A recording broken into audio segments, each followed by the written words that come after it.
Kayok ngakoso ore sang Rama daya pakti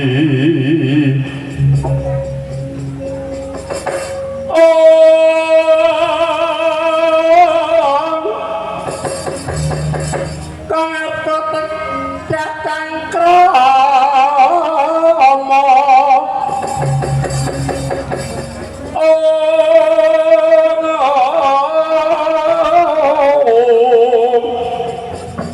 Butane kata kini koko tercamotro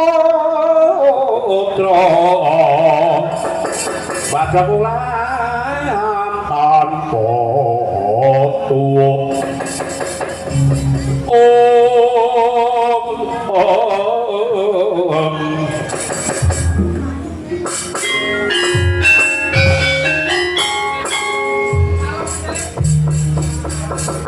iki kaya Raden Kala Bendana iki.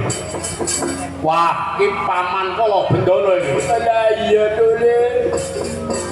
Antasena Pak Le. Karo aku Raden Penembanan Noman. Lah kok piye kabare? Nggon musuhane Tradu Tresno. Lah kok kowe nang kene? Aku iki nguatirake marang lakune Raden Kala Bendana sing ijen tanpa ruang prapta Tradu Tresna. Ya, Paman. Aku ki kok ora percaya karo Paman Kala Bendana ki ora. Ning gandeng Paman kuwi mung ijen. Aku Sudana marang cerametamu, Paman.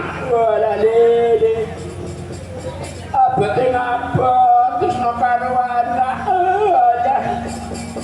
Aku sowan ning gone Prabu Boma Narakasura.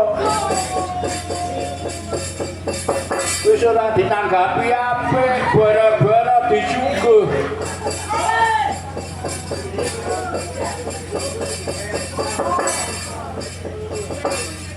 Bara-bara dicukuh. Ditanggapi apik wae ora. Nah terus alah Prabu Boma nesu mergo Gathotkaca le gawe wates nganggo gapura ki jarene pundheke wong Tradu Tresna. Ngono. Iya. Aku teko dateng kira-kira piye aku dikone dhewe Gathotkaca kon piye aku ngono to. Iya. Saiki deloken ki lho wangsulane. Lho. Kupingmu kok dawil kaya ngono. Dikekrek kanggo keris karo Setija. Aku mau nang kono ya nangis.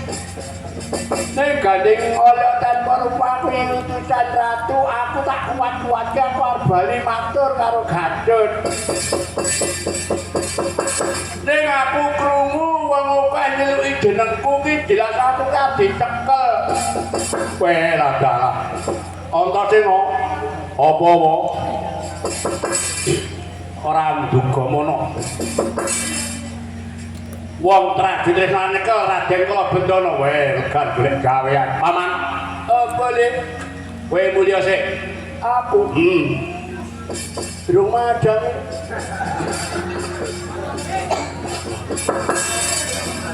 Lah kon mulih sik kok durung madang. Lah piye? Ya aku mangan ning warung kono. Sing bayar? Ya kowe nang semangan kowe sing bayar sapa? Aku tak bali sik ya. Ya. Lah aku kae wong Tradu Tresna urusane Antasena karo Jiwana Bajen ngono bodhone ngono.